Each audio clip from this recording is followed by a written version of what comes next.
Good morning, students. Today we are going to talk about differential and integrated rate equations. Last video में मैंने आपको बताया था कि डिफरेंट ऑर्डर्स होते हैं अलग अलग रिएक्शंस के, और ऑर्डर है क्या? ऑर्डर वो है जो किसी रिएक्शन के रेट को एक्चुअल में आइडेंटिफाई कराता है कि वो रेट ऑफ रिएक्शन जो है वो रिएक्टेंट्स के ऊपर किस तरीके से डिपेंड करता है। तो basically we have discussed about zero order, first order, second order, then we have also discussed about negative order. तो हमने ये सभी एग्जाम्पल्स डिस्कस किए थे हमारी लास्ट वीडियो में। आज हम डिस्कस करने वाले हैं डिफरेंशियल और इंटीग्रेटेड रेट इक्वेशंस क्या होती हैं और ये किस तरीके से अपनी इंपॉर्टेंस को जाहिर करती है।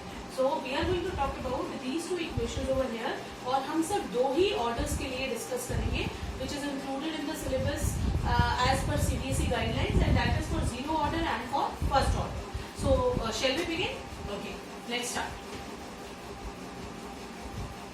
सबसे पहले हम बात करते हैं जीरो ऑर्डर के लिए। Let's talk about zero order. तो एक बार हम फिर से रिकॉल कर लेते हैं कि जीरो ऑर्डर रिएक्शंस होती क्या है।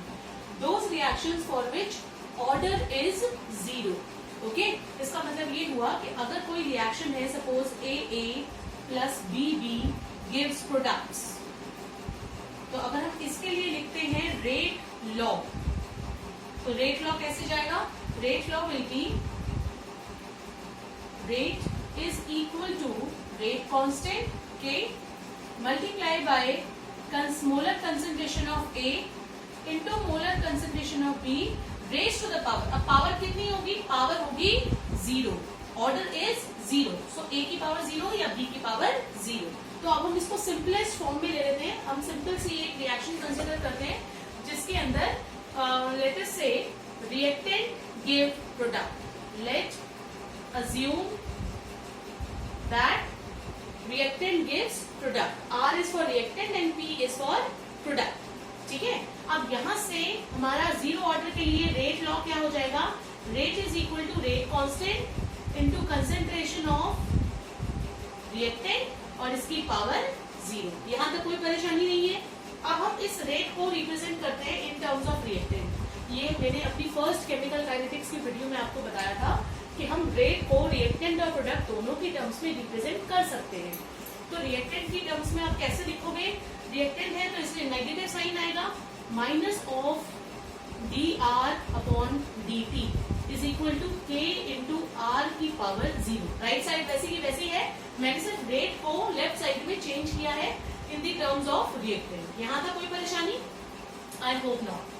अब यहाँ पर इतना हो जाके ये जो आपको दिखाई दे रहा है डी अपॉन डी टी, ये जो इक्वेशन आपको नजर आती है, इसी इक्वेशन को कहा जाता है डिफरेंशियल रेट इक्वेशन। ओके, तो हमारा एक प्रॉब्लम सॉल्व हो गया। मैंने आपको बताया था हम दो तरह की इक्वेशन डिस्कस करेंगे, डिफरेंशियल रेट इक्वेशन और इंटीग्रेटेड रेट इक्वेशन। बच्चे समझ में आ गया सबको? Very good. तो डिफरेंशियल रेट इक्वेशन जो है वो हमारी यहाँ से आ गई है। हमने कुछ नहीं किया, रेट लॉ लिखा, रेट लॉ लिखने के बाद रेट को रिएक्टेंट की टर्म्स में रिप्रेजेंट कर दिया, और जो इक्वेशन बनी उस इक्वेशन का नाम है डिफरेंशियल रेट इक्वेशन। तो जो डिफरेंशियल रेट इक्वेशन है वो क्या बताती है? ठीक है, उसका सिग्निफिकेंस क्या है? उसका सिग्निफिकेंस है, ये बताती है कि जो रेट ऑफ रिएक्शन है वो रिएक्टेंट की कंसंट्रेशन से कैसे रिलेटेड है, कैसे अफेक्ट होता है। सो what is the significance? You may note down the significance of rate equation. आप लिख भी सकते हैं। The significance is it tells about how rate of reaction gets affected by molar concentration of reactant. Reactant की molar concentration का क्या role है, क्या इफेक्ट है on rate of reaction. Now let us proceed ahead. अब हम निकालने की कोशिश करते हैं यहाँ से ही इंटीग्रेटेड रेट इक्वेशन। अब हम क्या करेंगे? फर्स्ट ऑफ ऑल हम वेरिएबल्स को सेपरेट कर देंगे, यानी जो आर वाली टर्म्स है उनको एक तरफ ले आएंगे और जो बाकी फालतू की टर्म्स है उनको दूसरी तरफ ले जाएंगे। So it becomes minus d of r upon r की पावर जीरो, यानी खत्म। ठीक है, आर की पावर जीरो का मतलब क्या हो गया? गया आपका 1 हो गया, तो ये आपकी टर्म खत्म हो जाती है यहाँ से। तो ये इधर तो रह गया माइनस डी आर, और इधर आ गया k into d t. Why? Because r raise to the power 0 becomes equal to 1। Clear? Now negative sign को किस तरफ ले जाते हैं?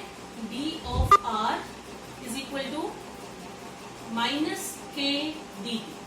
कोई परेशानी नहीं। अब हम क्या करेंगे? Now let us integrate the equation on both sides. दोनों साइड्स पे हम इक्वेशन को कर देते हैं इंटीग्रेट। इंटीग्रेट करेंगे तो इस तरफ तो आ गया r, मोलर कंसंट्रेशन r आ जाएगी, और दूसरी तरफ आ जाएगा माइनस k ऑफ के टी प्लस में कांस्टेंट ऑफ इंटीग्रेशन। ठीक है, तो ये जो है इतना आपने पार्ट सॉल्व कर लिया। यहां तक सबको समझ में आ गया है? Now let us proceed ahead.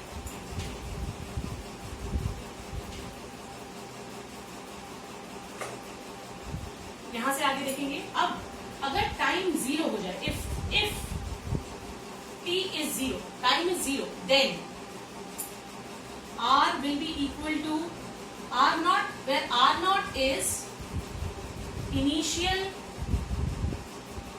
concentration of reactant। ये जो r है ये किसी भी टाइम पे कंसंट्रेशन है, लेकिन r0 किसको रिप्रेजेंट कर रही है? इनिशियल कंसंट्रेशन को रिप्रेजेंट कर रही है। Putting these value in equation number 1, ये जो हमारी इक्वेशन नंबर 1 है, इसके अंदर हम इन दोनों वैल्यूज को पुटअप करते हैं। तो r की जगह लिखेंगे r0, और माइनस k इंटू टाइम की जगह आ जाएगा 0, और प्लस में आ गया कांस्टेंट ऑफ इंटीग्रेशन। तो अब ये टर्म खत्म हो गई, तो इसका मतलब क्या हुआ? कांस्टेंट यानी जो c है वो किसके बराबर हो गया? r नॉट के बराबर हो गया। कोई परेशानी? बिल्कुल नहीं। चलिए आगे देखते हैं।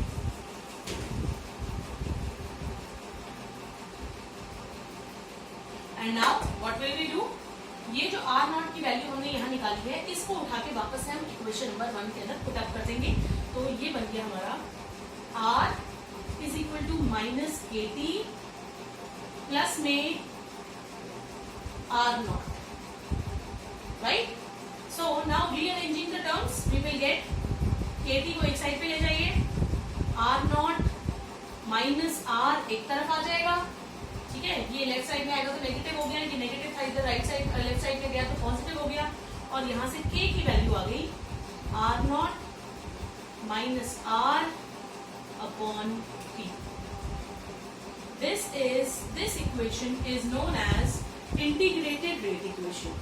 जो हमारी डिफरेंशियल रेट इक्वेशन थी d upon d by d t वाली टर्म थी, उसको हमने इंटीग्रेट कर दिया। तो इंटीग्रेशन करने के बाद सारी वैल्यूज को जब पुटअप कर दिया तो हमारे पास लास्ट में ये एक्सप्रेशन आया। इसी एक्सप्रेशन को कहा जाता है इंटीग्रेटेड रेट इक्वेशन। कौन से ऑर्डर के लिए? 0 ऑर्डर के लिए। हमने शुरू किया था 0 ऑर्डर के लिए, तो ये 0 ऑर्डर की ये जो इक्वेशन है, यानी इक्वेशन नंबर 2 जो है, that is your integrated rate equation for 0। ठीक है, I hope you have understood this point. सबको क्लियर हो गया है? ठीक है, अब हम इससे आगे प्रोसीड करते हैं। सो लेट अस प्रोसीड है। ये हमारे डिफरेंशियल रेट इक्वेशन थी, किसके लिए? फॉर 0 ऑर्डर के लिए, और इंटीग्रेटेड रेट इक्वेशन हमने यहाँ से डिराइव की। तो मैं इन दोनों इक्वेशंस को जो है यहाँ पर एक बार इकट्ठा रिप्रेजेंट कर देती हूँ, और उसके बाद हम इससे रिलेटेड कुछ ग्राफ्स डिस्कस करेंगे। So the differential rate equation is minus d of r upon d t is equal to k into r की पावर 0। अगर आपकी r की पावर 0 यहाँ पे भी हटाना चाहते हैं तो यहाँ से भी हटा सकते हैं, यानी इसको आप यहीं पे बंद कर सकते हैं। और दूसरी हमारी इंटीग्रेटेड रेट इक्वेशन आ चुकी है। Integrated rate equation was k is equal to r not minus r upon t। अगर आप कोई बुक रेफर कर रहे हैं तो हो सकता है आपको बुक में r नॉट की बजाय a नॉट लिखा हुआ मिले, तो that is also not an issue. वो सिर्फ रिएक्टेंट को रिप्रेजेंट करने के लिए उन्होंने a यूज किया है, तो आप a not minus a upon t भी प्रिपेयर कर सकते हो, इट्स नॉट एन इशू। तो ये जो हमारी दो इक्वेशन है जो अभी तक हमने पढ़ी है, अब इससे ही रिलेटेड हम कुछ और इन्फॉर्मेशन यहाँ से कलेक्ट करते हैं। सबसे पहले इसमें एक चीज आती है, एक टर्म आती है जिसका नाम है half life. Very very important term everyone. Although ये तो दोनों, ये पूरा का पूरा टॉपिक ही केमिकल काइनेटिक्स का बहुत इंपॉर्टेंट है, तो इसको ध्यान से सबने समझना है। हाफ लाइफ क्या है? What is half life? Half life is basically the time period in of the reactants get reacted. ठीक है, अगर आपने इनिशियल में कंसंट्रेशन से सपोज लिया था 1 मोल पर लीटर, तो 1 मोल पर लीटर से 0.5 मोल पर लीटर होने में जितना टाइम लगेगा that is known as its half life. ठीक है, इसी तरीके से अगर आपने शुरू में 0.5 मोल पर लीटर लिया है तो 0.5 का आधा यानी 0.25 होने में जितना भी टाइम लगेगा that is called as half life. So what is half life? Half life which is represented by T1/2. इस तरीके से इसे रिप्रेजेंट किया जाता है. और ये है क्या? This is the time period in which half of reaction gets completed. आधी रिएक्शन कंप्लीट हो जाएगी. ठीक है, ऐसे भी बोल सकते हैं the time period in which the initial concentration of reactant become just half. Okay, once again ध्यान से सुन लीजिए. What is half life? It is the time period in which the concentration, the initial concentration of reactant become just half. That is known as half life. तो अब हम half life का expression यहाँ से निकालते हैं. ठीक है, according to the integrated rate equation, अगर मैं t को राइट साइड पे ले जाती हूँ और मैं k को ले जाती हूँ लेफ्ट साइड पे, तो इक्वेशन में भी t is equal to r naught minus r upon k. Right now, putting t equal to T1/2. अगर t को हम T1/2 रखते हैं यानी t हाफ रखते हैं तो फिर r यानी हमारी फाइनल कंसंट्रेशन क्या होगी? r नॉट का आधा, इनिशियल कंसंट्रेशन का half. Right, putting these two values over here.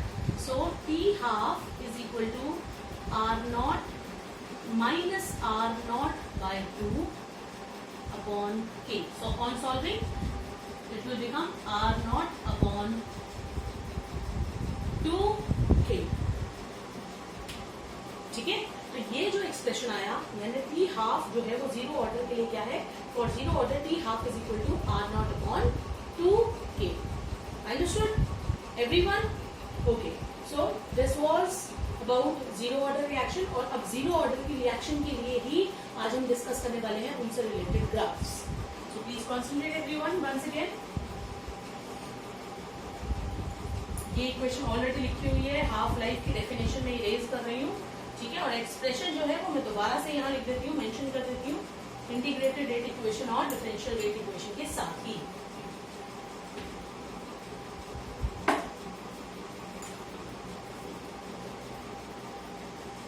Half zero order के लिए चल रहा है सब कुछ. ठीक है, t half is equal to a not या सॉरी आर नॉट अपॉन 2. ठीक है, now let us plot some graphs. पहला ग्राफ मैं बना रही हूँ हमारे डिफरेंशियल रेट इक्वेशन से. The graph is plotted between the rate of reaction and the concentration. लेकिन जैसे आप पहली इक्वेशन से देख सकते हो r नॉट r की पावर 0 है. r की power, so the graph is plotted between rate and concentration. और जैसे हम देख सकते हैं कंसंट्रेशन की पावर 0 है, इसका मतलब कंसंट्रेशन की टर्म तो खत्म हो गई. इसका मतलब ये हुआ कि रेट ऑफ रिएक्शन कंसंट्रेशन से अफेक्टेड होगा ही नहीं. So the graph will be a straight line parallel to the concentration axis. यानी कंसंट्रेशन कितनी भी बढ़ाते रहे रेट ऑफ रिएक्शन पे कोई फर्क नहीं पड़ेगा और रेट कांस्टेंट चलेगा. ठीक है, ये इक्वेशन, ये ग्राफ हमने बनाया है हमारा किस इक्वेशन से? With the help of differential rate equation. Now let's see the integrated rate equation. वहां से हम ग्राफ प्लॉट करेंगे. The graph is between concentration of reactant and time. ठीक है, अगर ये ग्राफ हम प्लॉट करते हैं तो what is found that the graph is aligned with a negative slope. Slope is equal to minus k. Okay? क्योंकि हमारी जो इक्वेशन थी, बेसिक इक्वेशन अगर आपको याद हो तो हमने कुछ इस तरीके से लिखा हुआ था r is equal to minus kt plus r naught. ठीक है, इसी इक्वेशन को हमने यहाँ इस तरीके से मॉडिफाई किया था. तो इस इक्वेशन की हेल्प से ही मैंने ये ग्राफ बनाया है. मैंने कंसंट्रेशन को y एक्सिस पे लिया है, टाइम को x एक्सिस पे लिया है, प्लॉट किया है. और उसके बाद जब मैं यहाँ से देखती हूँ तो इस लाइन का नेगेटिव स्लोप आ रहा है. स्लोप कितना आ रहा है? t का जो भी आपका क्या है कोफिशिएंट है, यानी माइनस के। क्लियर? और ये जो आपका मैक्सिमम वैल्यू आएगी, this is your r not, right. तो कंसंट्रेशन जो है वो बेसिकली आर है, जिसको हम रिप्रेजेंट कर रहे हैं ऑन द वाई एक्सिस, और हमने टाइम को प्लॉट किया है on the x axis. The slope is minus k. Do remember this thing, very very important graph it is. Graph of R versus T will be a straight line but with a negative slope. The slope is equal to minus k and the ordinate यानी जो यहाँ पर आपका intercept बना है y axis पे, that is R naught. Clear?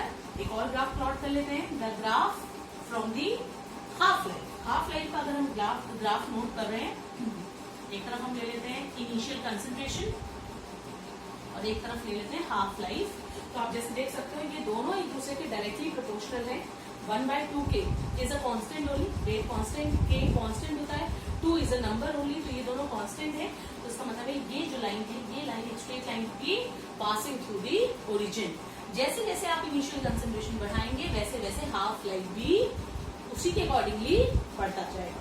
So these are the graphs related with the zero order. तो ये जो सारी चीजें आज आप लोगों ने पढ़ी हैं, differential rate equation, integrated rate equation, half life, ये सब ग्राफ, ये सारी चीजें जो है ये जीरो ऑर्डर काइनेटिक्स इनको बोला जाता है। ठीक है, तो जीरो ऑर्डर काइनेटिक्स में आपको ये सारी चीजें प्रिपेयर करनी है। जीरो ऑर्डर के लिए आपको जो मैंने डेरिवेशन करके दिखाया वो डेरिवेशन तैयार करना है। आपको ये पता होना चाहिए कि डिफरेंशियल रेट इक्वेशन क्या है, इंटीग्रेटेड रेट इक्वेशन। जब आप डेरिवेशन करोगे तो आप इस इक्वेशन को निकाल लोगे, आइडेंटिफाई करोगे, इस फॉर्मूले को भी तैयार करना है। हाफ लाइफ क्या होता है और कैसे निकाला जाता है, ये एक्सप्रेशन आपको याद करना है। और आपको ये तीनों ग्राफ जो है वो ग्राफ ही प्रिपेयर करने हैं, क्योंकि कभी कभी जो सीबीएसई बोर्ड्स में क्वेश्चन आता है वो क्वेश्चन ग्राफिकल आता है, यानी कि आपको ग्राफ दिया हुआ होगा और इसमें बहुत सारी चीजें मिसिंग होंगी। मिसिंग इन द सेंस, जैसे आपको ये पूछ लेंगे कि स्लोप क्या होगा, या ये जो यहाँ पर मैक्सिमम वैल्यू शो कर रही है, ये मैक्सिमम वैल्यू कितनी है, ये कौन सा ऑर्डर के लिए ग्राफ है, इस ऑर्डर के लिए जो है वो आपका हाफ लाइफ क्या होगा। इस तरह की सारी इंफॉर्मेशन ग्राफ की हेल्प से इनडायरेक्टली भी पूछी जा सकती है। एक और चीज मैं आपको यहाँ से बताती हूँ, और वो है units of rate constant. So the last thing from zero order, units of के। क्योंकि जब हमने रेट कांस्टेंट के कैरेक्टरिस्टिक्स को डिस्कस किया था हमारी लास्ट वीडियो में, तो उसमें मैंने आपको बताया था कि जो रेट कांस्टेंट यानी के की यूनिट्स हैं वो डिपेंड करते हैं ऑर्डर पे। तो कैसे डिपेंड करते हैं अब आप देखिए। यूनिट्स ऑफ रेट कांस्टेंट के जीरो ऑर्डर के लिए हमारे डिफरेंशियल रेट इक्वेशन की हेल्प से निकलेंगे। डिफरेंशियल रेट इक्वेशन जो ये रिप्रेजेंट कर रही है, ये है आपका रेट के, जिसकी यूनिट्स हमें निकालने हैं, और आर की पावर है 0। आर की पावर 0 होने का मतलब है ये टर्म हो गई के सिर्फ, आर की पावर 0 यानी 1। ठीक है, तो क्या बच गया, ओनली के। तो के की यूनिट्स वही होंगे जो रेट के यूनिट्स होंगे। Units of k for zero order are same as that of rate of reaction. अगर रेट ऑफ रिएक्शन को आपने mole, litre inverse, second inverse में रिप्रेजेंट किया है तो unit of rate constant will be same. अगर आपने उसको एटमॉस्फेयर, सेकेंड इनवर्स में रिप्रेजेंट कर रखा है, then it will be same. तो units of rate constant zero order ही इकलौता ऐसा ऑर्डर है जिसमें के यूनिट्स और रेट ऑफ रिएक्शन के यूनिट्स सेम होते हैं।